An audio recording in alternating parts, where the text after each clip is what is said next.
सरकारी नौकरी का रास्ता। नमस्कार, मैं पल्लवी शर्मा और आप देख रहे हैं दिव्य हिमाचल टीवी। मैं आपके सामने हाजिर हूं हिमाचल आज का मुद्दा लेकर।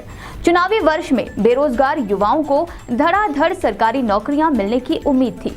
होता भी यही आया है कि सरकार अंतिम साल में सबको खुश करना ही चाहती है, पर बुरा हो कोविड की नई लहर का, जिसने सब अरमान कहते में डाल दिए हैं। आलम यह है कि सरकारी नौकरी के लिए जारी प्रक्रिया पर लगभग विराम लग गया है और साथ ही पानी फिरता जा रहा है बेरोजगारों की उम्मीदों पर।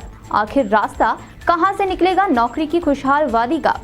सारी सोच यहां आकर अटक सी गई है। राजेश, नई नौकरियों की बड़ी उम्मीद है। हमने पिछले सेगमेंट में भी चर्चा की, सरकारी नौकरियों की बात कर लेते हैं। बिल्कुल।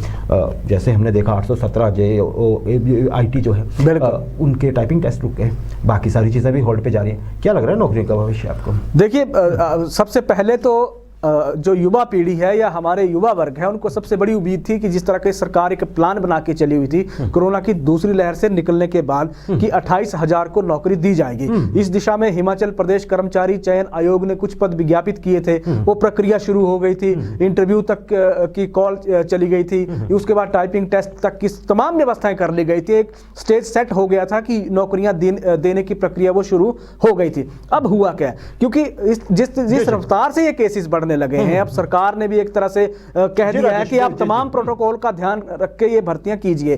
अब कर्मचारी चयन आयोग ने, हमने पिछले कल भी बताया था कि उन्होंने तमाम जो टाइपिंग टेस्ट थे, जो परीक्षाएं प्रतियोगी होनी थी, तो उन्होंने रद्द कर दी हैं, एक तरह से अभी पोस्टपोन कर दी हैं। तो अभी आने वाले दौर में होंगी, लेकिन अभी परिस्थितियां आप देख लीजिए कि जिस तरह का कहा जा रहा है कि कोरोना का जो पीक है वो फरवरी और मार्च में आएगा, तो इसके बाद ये जब ये चीजें टल जाएंगी, बिल्कुल, तब ये आने वाले वक्त में थोड़ा सा मुश्किल हो जाएगा।